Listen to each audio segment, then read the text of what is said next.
I now hand the conference over to Mr. Archit Joshi from Dolat Capital. Thank you, and over to you, sir. Thanks, Margaret. Good afternoon, one and all. On behalf of Dolat Capital, I would like to welcome you all to the third quarter FY21 earnings conference call of Sudarshan Chemicals. We have with us today Mr. Rajesh Rathi, the Managing Director, Mr. Neelkanth Mathur, the CFO, Mr. Vivek Thakur, GM Finance, Mr. Amay Atle, DGM Finance, and Mr. Mandar Velankar, Company Secretary. Thanks a lot, gentlemen, for giving us the opportunity to host this call. Without further ado, I would now like to hand over the floor to Mr. Rajesh Rathi, the Managing Director of Sudarshan Chemicals, for his opening remarks, post which we'll have the floor open for a Q&A round. Thanks, and over to you, sir. Thank you so much, and thank you for hosting us. Dolat Capital, Mr. Nathuji would be taking us through our quarterly results and year-till-date results so far, and we'll be also talking about our CapEx program. Glad to inform you that I think last quarter the company did deliver good results, and I hope you all found them in line with your expectations. Over to Nathuji, CFO, to kind of take us through the quarter and YTD performance. Thank you, sir. Good evening, ladies and gentlemen. Welcome to Sudarshan Chemical Industries Limited Q3 FY21 earnings conference call, and thank you for your continued interest in our company. Our investor presentation has already been uploaded on the stock exchanges and the company's website for your ready reference. I hope you have been able to access it. Please note that anything said on this call that reflects our outlook for the future or that could be construed as forward-looking statement must be viewed in conjunction with the risk that the company faces. Now, I will start with an update of the pigment business. Pigment business grew by 22% year-on-year amid good traction in all the major segments of coating, plastics, and ink. We saw strong demand coming back in the domestic business, reflecting the fast-paced recovery of the Indian economy from the COVID-19 disruption. Export business continues to remain resilient. Moving to the split between specialty and non-specialty. The non-specialty segment has seen good growth as demand has picked up since the previous quarter after remaining subdued during the early months of the COVID-19 pandemic. Demand on the specialty segment continues to remain buoyant, which is reflective of our strong technical capabilities built over the year. Year-on-year volume growth in specialty is at 21%, while non-specialty at 24%. Now, looking at the consolidated financial performance for the quarter, the total income from operations for Q3 stood at rupees 506 crore as compared to rupees 424 crore for the corresponding period for the previous year, up 20% on year-on-year basis. Growth in revenue is driven by strong growth in domestic sales as economic growth picks up the pace and continued strong demand from our export business. Consolidated gross margin is flat at 42.8% in Q3 FY21 versus 43% in the same period previous year. Pigment business saw price increases in some of the select intermediates during Q3. We are already in the process of passing the incremental cost to our customers. However, there is usually a lag of a quarter in passing the cost to the customer. This, coupled with the lower export benefits due to selling on MEIS income as per the government notification, has impacted pigment business gross margin compared to Q2 of FY21. Please note that the export incentive from MEIS scheme were capped by the government from September 20, which has also impacted the gross margins. The government has introduced a new scheme called Remission of Duties and Taxes on Export Products, RoDTEP, and we await more clarity in terms of rates and eligibility for coverage of all exports. Our employee cost has gone up this quarter as the annual increment becomes effective from October 20. Other expenses have gone up, which are in line with the higher production and the sales number. EBITDA for the quarter was at rupees 80 crores as compared to the rupees 63 crore for the corresponding period in the previous year, up 27% year-on-year. EBITDA margin in Q3 is at 15.7%, which is higher by 0.9% year-on-year. Depreciation this quarter was at rupees 21.7 crores, which is in line with the previous quarter. Year-on-year increase is on account of capitalization done during the financial year 20. Profit after tax for the quarter was at rupees 43 crore as compared to 30 crore during the same period in the previous year. PAT grew by 45% year-on-year. During the quarter, while filing the income tax return for the financial year 1920, assessment year 2021, the company evaluated its option for the new tax regime under Section 115BAA in the context of status of other available tax benefits and opted for the new tax regime effective FY 1920 onwards. During the quarter, the company has also assessed its investment in its wholly owned subsidiary, Rico Industries Limited, and consequently reversed the impairment amounting to rupees 10.7 crore based on the improved performance over the last 2 years. Coming to the consolidated financial performance for the 9 months, total income is up 2% on year-on-year basis to rupees 1288 crore against 1259 crore, which shows that demand is normalizing and the revenue trajectory is getting back to the pre-COVID level. Gross margins have improved by 1.2% to 43.6% versus 42.4% of previous year. We continue to focus on our pricing action and product mix improvement initiatives. EBITDA margins have improved by 0.3% to 15.6% versus 15.3% of the previous year. Profit after tax for the 9 months is at rupees 94 crore versus rupees 96 crore in the same period previous year. To sum up the operational performance for the first 9 months of FY 21, Q1 was predominantly a supply side and logistic issue. Q2 saw us addressing these issues very well with the demand starting to come back to normalcy. And in Q3, we are seeing a strong demand environment coupled with efficient production leading to better and improved growth. Now I will share update on our capex plan. We had around 585 crore of capex plan for FY 20 and 21. Out of this, we had already completed rupees 225 crore during FY 20. We have progressed well on this capex project.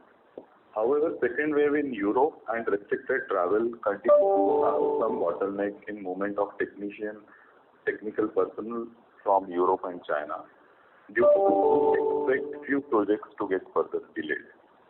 As per the current execution plan, our best endeavor is to complete the projects worth rupees 150 crore by end of this fiscal. Project worth rupees 210 crores will get commissioned during FY 22. Coming to update on high performance yellow pigment. We have made good progress in last few months on process and product design improvements. We have taken product trials and now in the process of sampling with the key customers. We expect customer approval by Q1 FY 22 and thereafter sales. Now I would like to give you an update on how we are seeing the business evolve over the next few quarters.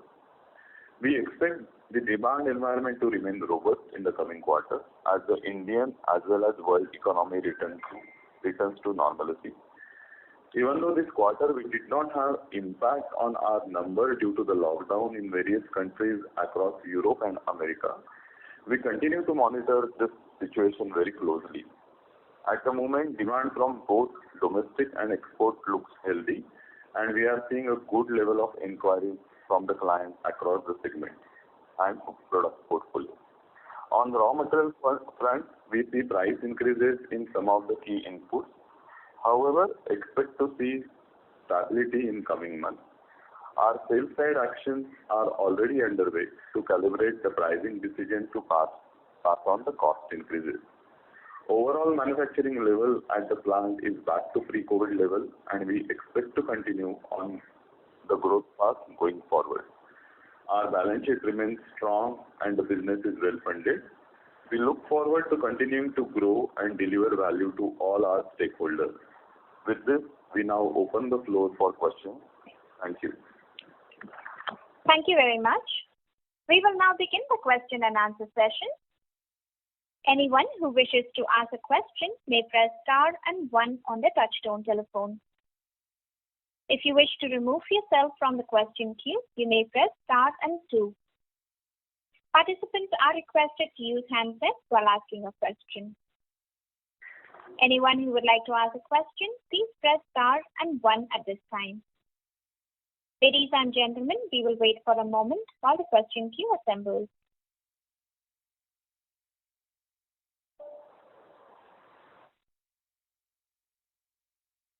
The first question is from the line of Sanjesh Jain from ICICI Securities. Please go ahead.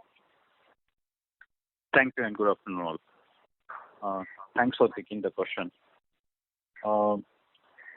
First question is on the mix for export and domestic sale. If you can give that would be helpful. What was the within the pigment, how much was the export and how much was the domestic sale?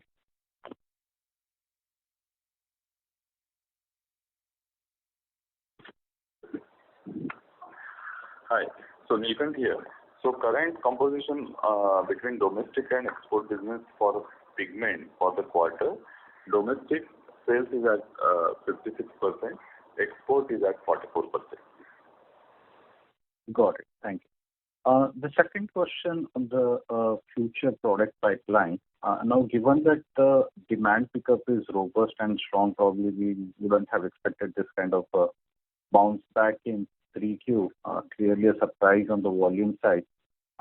Do we now plan to accelerate the new product launches? What is the plan for the new product launches in FY 22? Yes, sir. I think from October, November onwards, we've accelerated. This is Rajesh Rathi.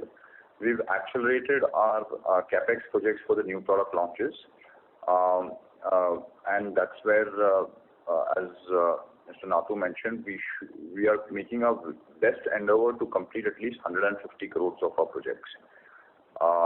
There are challenges where still Germans and Chinese engineers are not still allowed to travel for the commissioning of some of the equipment, which is kind of taken a longer time to get things done. But we are making our best step forward to get that going. We expect, even if there are some spillovers, the entire capex should get completed by the end of H1 next year, right? Yeah, it's okay. Yeah. So the product launches planned for FY 22?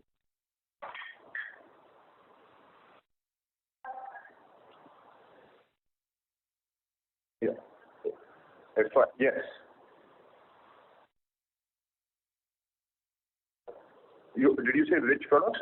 Sorry, what was your question? So I wanted to understand what are the plans for the new product launches for FY 22? So, like we said, we are looking at launching several large projects. Wallet 20. Several 4 or 5 major high performance pigments in the next year. So you're telling that we will have at least 4 to 5 new product launches in FY 22 and we are ready with the capacity for it. Yeah, so I'm saying, well, we'll have about 20-25 new product launches, but out of which 4 or 5 will be the major ones. Got it. Just last bookkeeping question, particularly on the employee cost. I was looking at employee cost inflation has been quite high for us. In FY 18, we had an employee cost of 942 million. If I take this quarter and analyze it, it's like 1.7 billion. So we have a cost inflation in last 3 years on the employee side close to 75%. So what explains this? Well, the consumer, the revenues have not gone up to that extent. Hi, so Neelant here. So, couple of reasons. If you see the employee cost for the quarter movement also, so one of the reason is the increment which we have given in this quarter. That is one. Second is also we have done some scaling up in terms of the new hires, considering the growth capex which we are planning, and considering also our projection. That is second. And third thing is also we are expanding in the new market. So as you are aware from our annual report also, we had made clear that we have incorporated subsidiary in Japan. So we have also hired locals there so as to reach out to the new market. So this is a combined effect of these three. So we mean to tell that we have taken the incremental retrospectively to that extent this 429 million, it now is representative annual. Is that the right understanding? Sorry, could you repeat again? No, not retrospective. So this 429 million is a sustainable number. The numbers should remain here. Is that right understanding, or there is some one-off retrospective impact or a bonus impact in it, and we may see a taper off next quarter? No. So this will remain at this level subject to the new addition. And just to clarify, the increments and all that which has been given were not from retrospective effect. Okay, were not from retrospective. Okay. So these numbers are fairly sustainable. And do we expect the same kind of inflation in employee cost, or we expect the employee cost inflation to be much more moderate in the coming year? Yes. Okay. Okay. Thank you. Best wishes. Thank you. Thanks a lot. Thank you. Ladies and gentlemen, in order to ensure that the management will be able to address questions from all participants, we would request you to please limit your question to 2 at a time. Should you have a follow-up question, please rejoin the queue. Thank you. The next question is from the line of Madhav Marda from Fidelity. Please go ahead. Yeah, hi, sir. Good afternoon. Thank you so much for your time today. I actually just wanted to understand some thoughts from your side on the export scale-up. So, all the people that we are hiring and all the marketing and sales that we're sort of doing in the global market. And then obviously there is expectation of market share gain for Sudarshan in the coming 5 odd years, 10 years. So if you could just help us understand how that export market dynamic is evolving for us. Yeah. I think just to kind of talk about a little bit, the last market where we needed to expand was in Japan. And in Japan, Japan, as you're aware, the market takes a long time to get there. But once you're in, you stay there for a long time, and the margins are very good. And that's how we've made the last bit of investment in the Japanese market, which the sales will take some time to generate, but there's a very good attraction, and the opportunity funnel is quite, it's very interesting. Any other key geography that we're looking at apart from Japan or in the existing markets where we are seeing expected to have good traction in the coming year or coming couple of years? Yeah, I think we should be with our new product launches and the customer relationship. That's where most of our new product sales would come from. Europe, US, Southeast Asia, Japan. These are the key markets where we get more attraction. Got it. And the second question was on the gross margins that we have. So obviously I don't want a number, but given that we're launching these new HPP products and the new yellow pigment, etc., so can we expect that generally the gross margins should keep improving for the next 2-3 years for the company? Yes, so I think with the better product mix, we should be able to do a better job. Okay. Got it. All right, I'll come back in the queue. Nikhil here. So, as Rajesh sir said that we will see that, but only one point here is this will get gradual scale up, correct? So maybe in the next 2 to 3 years. So full impact will come after a couple of years. but maybe in between we can see some expansion. Okay. Got it. All right, sir. Yeah, I'll come back to you. Thank you. Thank you.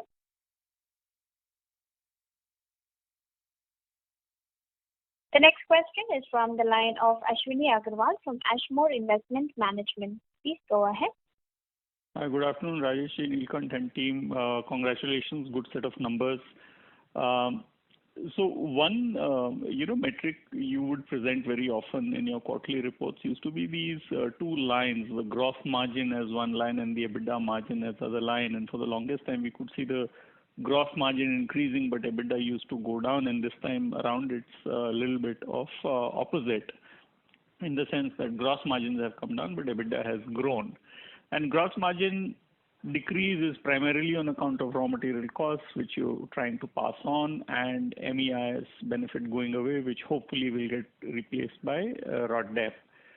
If that be the case, and you've got Yellow 139 launch coming up, and you've got a couple of other launches coming up, should we expect the gross margin to go back to 44, 45 in the next 12 to 24 months, and EBITDA margins to increase by a couple of 100 basis points from here, considering all your investments are now in on headcount, etc.?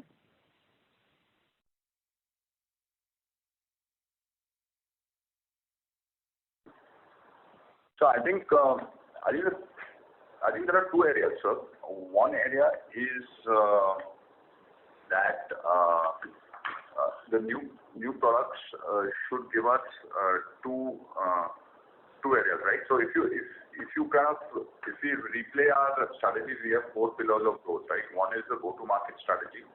Yeah. Where we've looked at the markets and we've said what's the best way to reach out to our customers, right?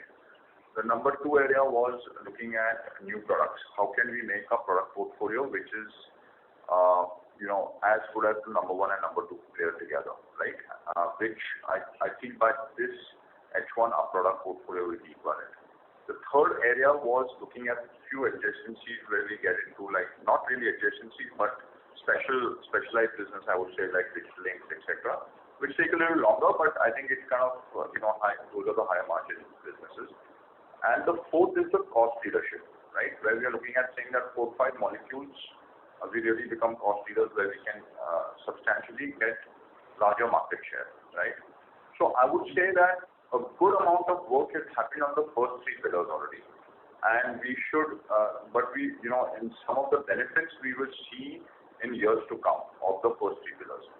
The fourth pillar will now start playing in. We've kind of developed the technologies for some of these areas. We are putting in this, and that execution will happen, and you'll see that maybe not getting executed next year, but the year after that. And that's how we are kind of hoping that both the increase in volume, increase in better mix would help improve the EBITDA margins. And in your opening remarks, you spoke about this new product where trials are on and commercial supplies should start in April. I assume you're referring to Yellow 139. Would that assumption be right? Yeah. Sir, I think yes. Yellow 138. We're talking about the Yellow 138, where, due to COVID, we had stopped all work on it. We started work on it, and we are saying that we should hope that we start generating, the quality, our internal evaluation seems that what the customer requires. I think we've made that, those parameters have come out. And now we are, instead of doing a full-blown launch, we are kind of getting customer feedback from a few customers. So we expect that in next Q1, Q2, in the next H1, we should start seeing some sales and also start building that opportunity for us. Okay. And last question, sir, is you'd spoken about, 2 launches, one in March, which was an inorganic compound, and another one in September of calendar 21. Are those launches on track, or they've also got pushed out by a couple of months?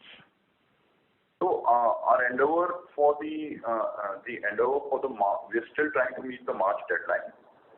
Though it's a tough one, but we're still trying to go for it. And the September one may get pushed by 1 or 2 months, but not a major delay, sir. Nothing major delay. Okay. No, thank you so much. All the best. I'll come back with more questions. Thanks, sir. Thank you. The next question is from the line of Nav Bharadwaj from Anand Rathi. Please go ahead. Good afternoon, sir. Congratulations on your good set of numbers. My question would be, sir, could you share some light as to what is our current market share in effect pigments in the domestic market, and post these expansions, do you see that going ahead in the next couple of years?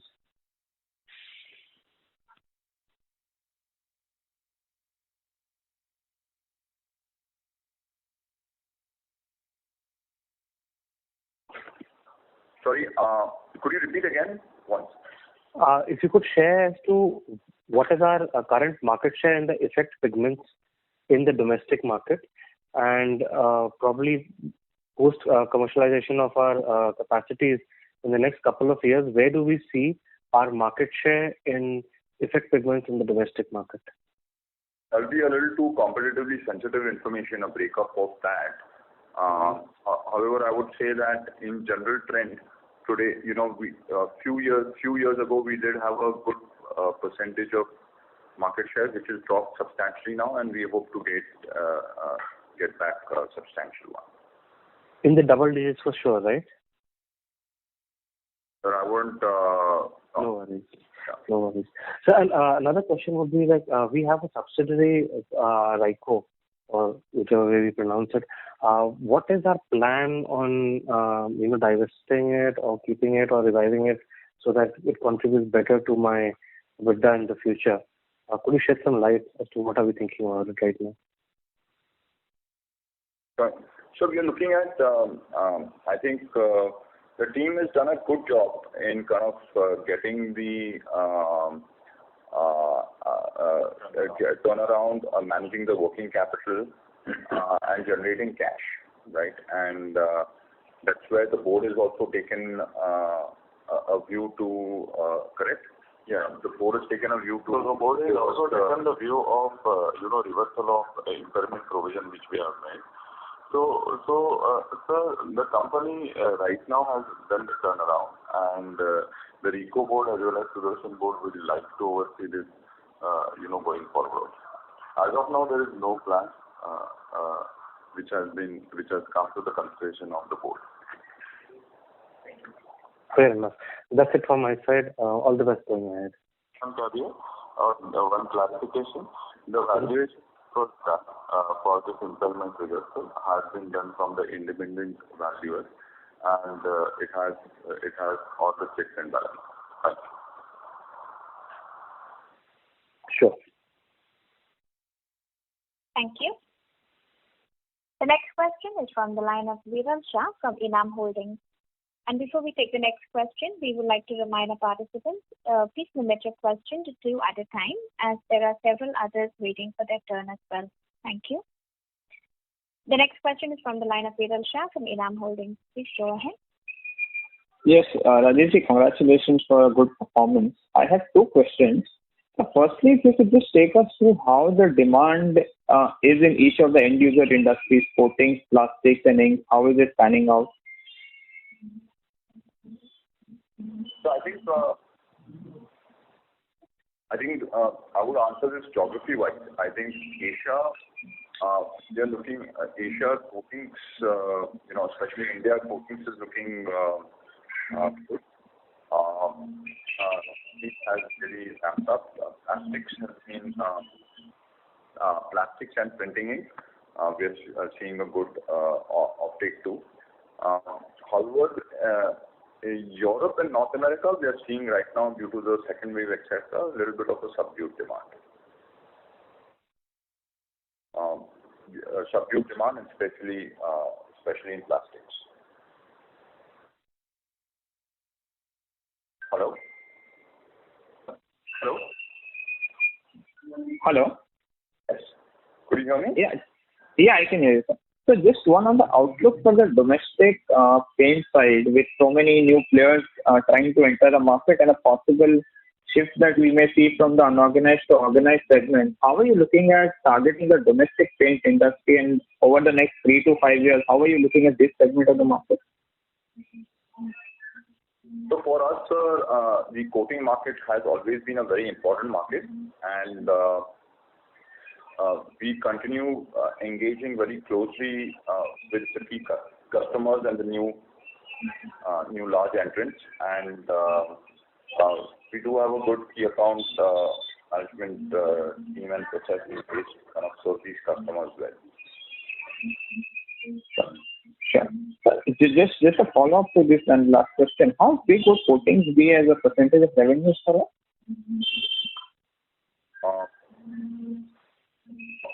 No, I think it's a large. It's the largest one in our as a share.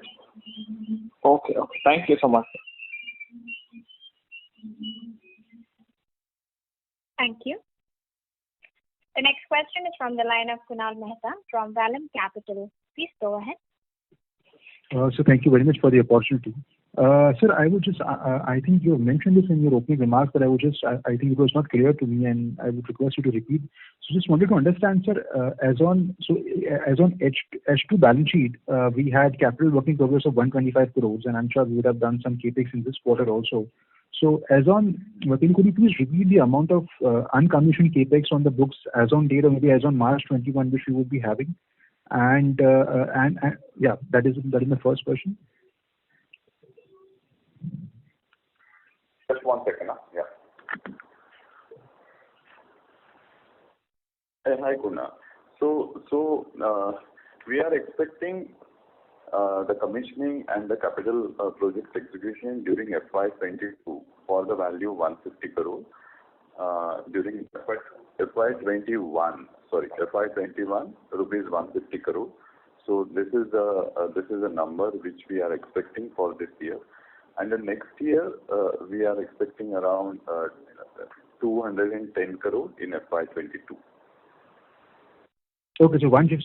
So this is 150 plus 210. So as on March 22, we are saying that there would not be any major uncommissioned capex. So we would technically, our internal target is to get it done. Most of the capex, at least for this round, to get it done by March 22 of roughly around 150 plus 210, 360 crores. That is the number we have to work with on the gross book addition side for the next till March 22. Yes, Kunal, you are absolutely correct. Okay. And so this last question from my wanted to understand regarding the 4-5 high performance pigments which we are launching in the next maybe 12 to 18 months. Could you please throw some light on the financial potential of these products? I mean, each product, what could be the contribution towards the top line? I mean, anything on an average basis, or maybe ballpark basis, or the revenue per product over, of course, at a fully scaled up level, I'm sure, which will take, I think, maybe a year or two more than that. So any of you would be very helpful. Also, it's a very valid question, and I think from a full disclosure perspective, the team is looking at what we can share with everyone, so that without having any competitive issues. So we will come with that. But in general, so I won't be able to give you specific answers. But our NPD potential of growth was a very high potential for growth for us to get there. And we are looking at a full, at a full utilization perspective, we would be looking at a asset turnover of 2.5 for that. Okay, 2.5 times on the full scale, all this new 360 crores of total this round of cases. That is the way we should. That is the way we should look at it, sir. So Kunal, we need to break this between two. So there is a capex for growth, and there are a couple of capex for EBITDA and infrastructure. You can take 70% of that for the growth. Got it. Okay, that makes it very clear. Yeah. Got it. Thank you very much. Thank you. The next question is from the line of Abhijit Akella from IIFL. Please go ahead. Yeah. Good afternoon, and thank you so much for the opportunity. So just wanted to check regarding the CapEx that's already been commissioned and also that is in the works. So we've already done some in the last couple of years. Has that already started contributing to the revenues, or is that still expected to come? And if so, by when would we expect to start to see the revenues from that coming? And second, the capex that is now underway, 150 crores this year, 210 next year. By when would you expect it to sort of get fully start commissioning, contributing at full capacity utilization to the revenues? Hey, hi, Nilkant here. So coming back to your question, so yes, the capex which we have, we have completed in FY20. We are on track as far as the utilization is concerned. But as you are aware that normally the capitalization and the process post capitalization and getting the full benefit will take around 2 to 3 years time. And we'd like to assure you that we are on target and the full scale benefit will come up in the next 2 to 3 years. Okay, got it. That's helpful, sir.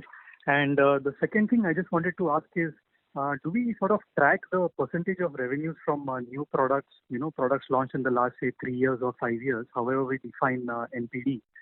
Do we sort of track that percentage for Sudarshan? Where does it stand right now? And yeah, so that was the question. That's a good question. I think, sir, as you may have seen in the last 2-3 years, we define NPD as 3 years, right? However, we've not had major launches, right? All our launches have got delayed. Hence, the percentage, our vision is that this should be at least 15 to 20% of our sales, right, going forward. Okay, but where it currently stands right now? It'll be quite small, because it'll be quite small right now because we've not made major launches. Understood. Got it. Thank you so much, sir. Wish you all the best for the future. Thank you. Thank you. Thank you. The next question is from the line of Ankur from Axis Capital. Please go ahead. Yeah, hi sir. Congratulations for a good set of numbers and thanks for taking up the question. So one clarification first. You mentioned there are around 4 to 5, major high performance products that we are planning to launch. Will this be including the 2 products that we were launching in March and September? Yes, sir. Yes, absolutely. This is the whole plan. Yes. Sure. And from a capacity, availability perspective, from the capex numbers that we mentioned, 210 crores incremental over FY 2022 will be suffice for all these HPP products. Yes, sir. Absolutely. Great. Sir, another question on the capex side. Mr. Natu did mention that almost 70% of the capex that we are doing is more productive capex, while the rest is going into back-end infra or integration. But does that mean that the margin profile of the incremental revenue will also be superior, given most of the capex that we are spending on is on the high performance side, which in any case will be margin accretive? Yes, sir. You are absolutely right. We are spending some money though on effect pigments also on amongst that. So yes, but you are right, sir. Okay, fair enough. And on the operating margin, so this expansion will be more on the gross margin front, right? The operating leverage further panning out, since you mentioned that most of the overheads or manpower addition is largely done, considering this quarter as a base. So the operating leverage will be a top up to that.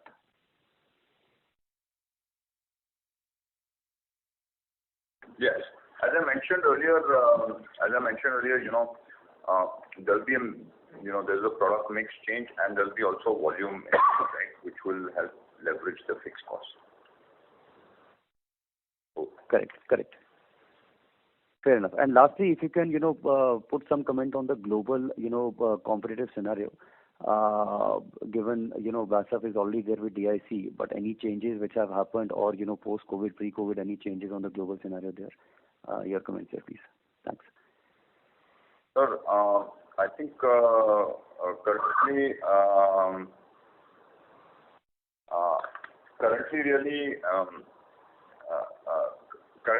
as you're aware, I mean, the BASF and Sun integration is happening, and we are told that they'll announce something by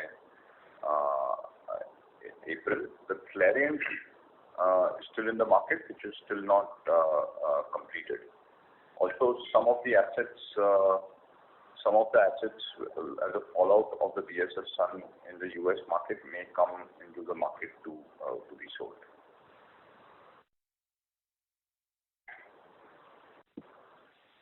Okay.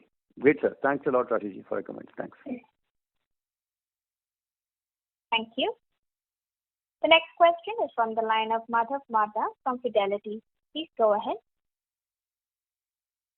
So thanks for the follow-up. Actually, what I wanted to ask you was, given this integration which is underway between BASF and Sun Chemicals, I think the expectation is that there will be some of the product portfolios, because of the competition reasons, they will be let go. So are we seeing any increased inquiry flow for Sudarshan's products because of this integration which is underway right now? No, I think there is, sir.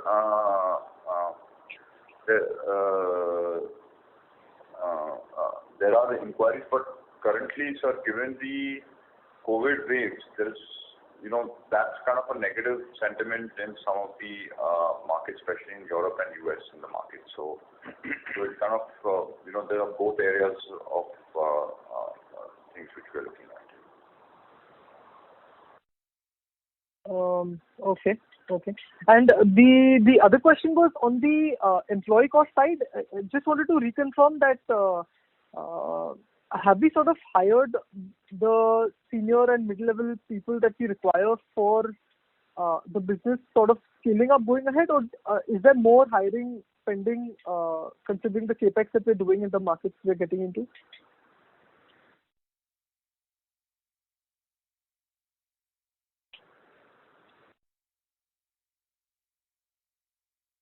Could you repeat your question? Sorry. No, sir. I just want to check that given that the business is expected to scale up in the coming few years, are we done with the hiring of the senior sort of manpower that we require in different geographies, or there will be some more hiring which is yet to come? Like, is it already in the fixed cost base for us, or is there going to be sort of more addition in the coming couple of years? Most of the hiring is done. There could be some incremental hiring in some of the regions, sir, but most of it is completed. Understood. Okay. Yeah. Thanks. Thank you. The next question is from the line of Susmit Patodia from Motilal Oswal AMC. Please go ahead. Hi, good afternoon, sir. Two questions. One is our gross block will probably. Sorry to interrupt you, Mr. Patodia. Your voice is not very clear. Can you please speak on the handset mode, and also if you can come to a better reception area? Is it better now? It's Hello? slightly better, but not that great. You may go ahead. If in case we can't hear you, will request. Thank you. Sir, our gross block will reach about 1,350-1,400 crores in 2 years. How much top line will this gross block be able to generate? Obviously, I understand it will take 2-3 years from FY22, but what would be the top line that you will aspire to?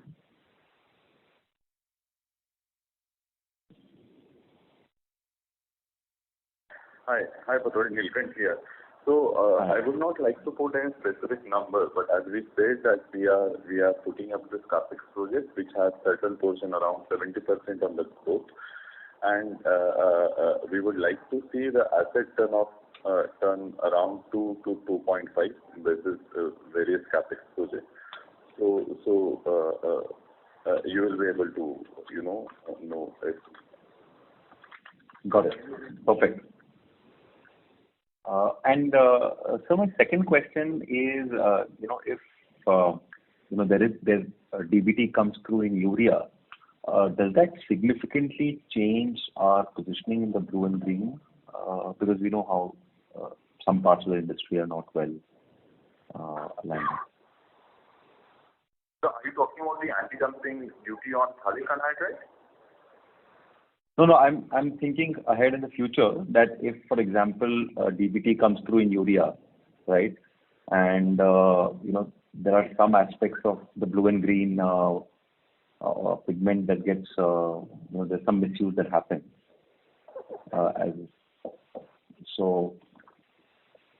Does that significantly increase Sudarshan's competitive advantage?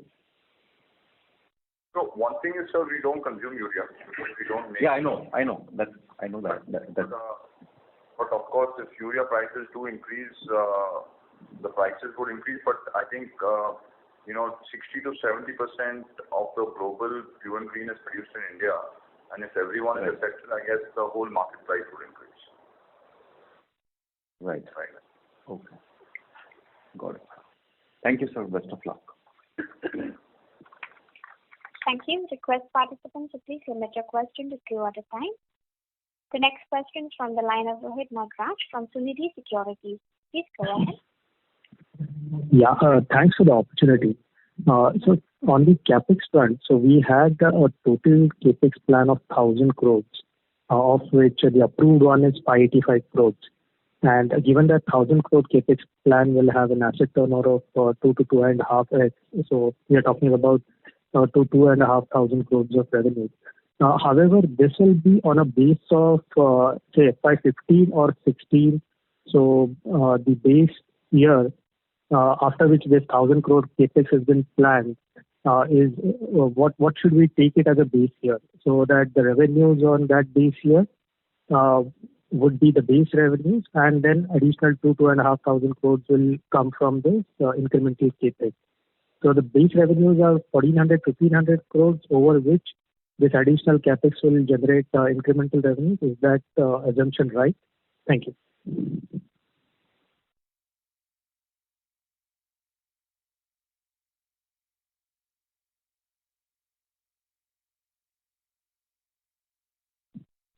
Hello. Hello. So, sir, Nilkant here. Currently what we are, referring to in terms of capex is 585 crores. Okay. And as I mentioned, the composition 70% is for growth.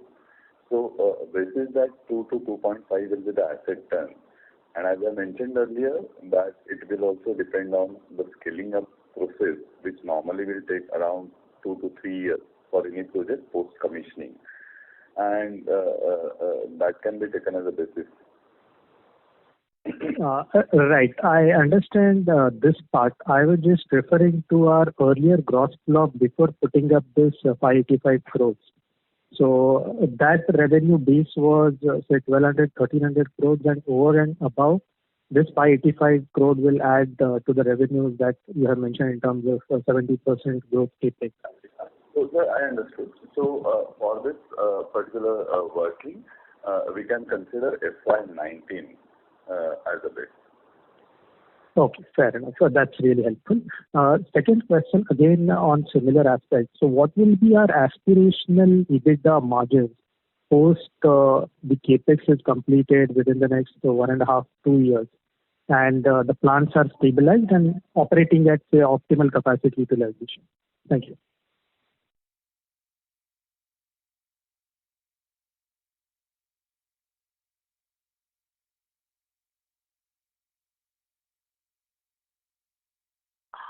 So, sir, we don't give the forward-looking statement, but yes, we expect the EBITDA margin to increase from the current level.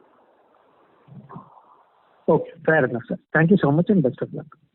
Thank you. Thank you. The next question is from the line of Ashwini Agarwal from Ashmore Investment Management. Please go ahead. Hi, my questions have been answered. Thank you so much. Thank you. The next question is from the line of Mitesh Shah from ICICI Direct. Please go ahead. Thanks for taking my question, and congratulations for a good set of numbers. I have a couple of questions. The last time you have said that you see the increase in the Chinese competition because of the incentives they got. So what is the current situation now?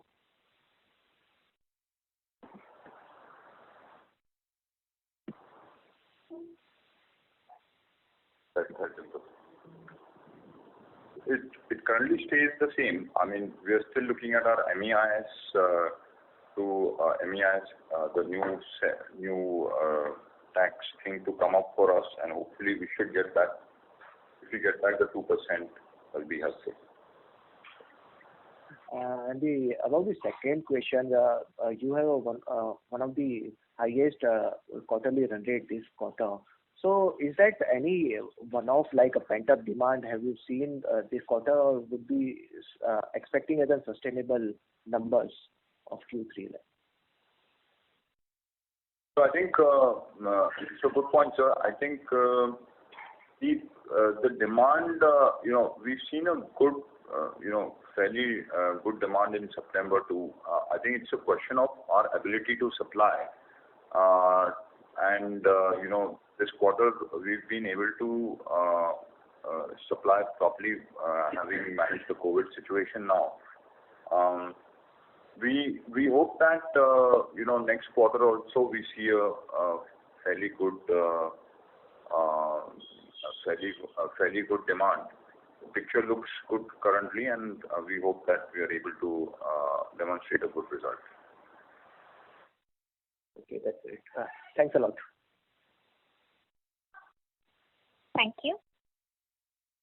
The next question is from the line of Madhav Marda from Fidelity. Please go ahead. Thank you so much, sir. Sorry, this is my third question. Just one last one. The MEIS impact, which was there this quarter, how much was the impact in absolute terms? If you could quantify, that would be really helpful.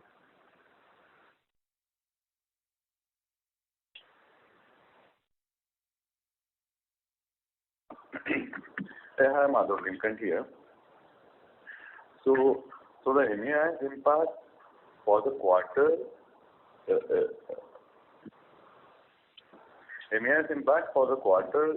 is around 2.4 crore, 24 million rupees. Got it. And this is like expected to be largely a similar impact can be expected even in the next couple of quarters, right? Until the RoDTEP some clarity comes through. Madhav, currently, see, we had the visibility up to December quarter, correct? Because that was the last date for MEIS. The RoDTEP, the new scheme which got introduced from 1st January. The challenge there is, as I mentioned in my opening remark, the rates have not been yet notified. The government is in the process of, notifying the rate for key sectors like textile, auto, and steel. The rate for chemical industry is not, or rate for any industry is not yet notified. So we can't comment on this because we are also,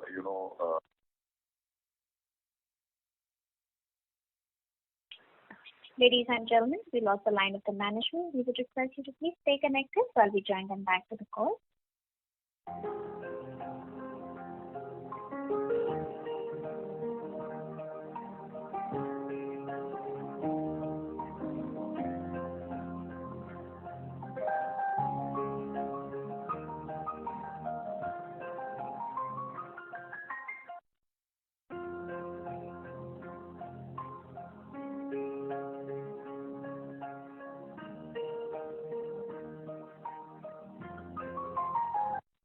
Ladies and gentlemen, thank you for patiently waiting. We have the management back in the call. You may go ahead, sir. Yeah. So Madhav, Nilkant here. So I think I answered your query. So we are not also knowing the rate yet. So once the rate gets notified, maybe next quarter, we will be able to give the better information.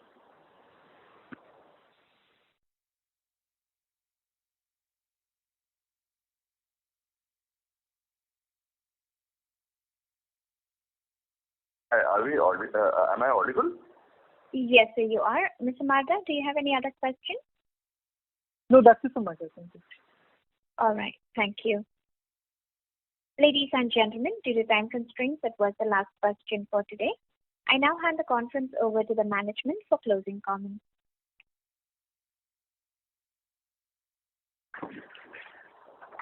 Nilkanth, so thank you all for your time and interest in Sudarshan Chemicals. We remain confident on our long-term prospects of our business, and we look forward to engaging with you again. Thank you.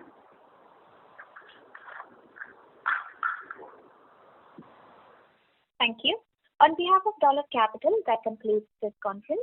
Thank you for joining us, and you may now disconnect your line.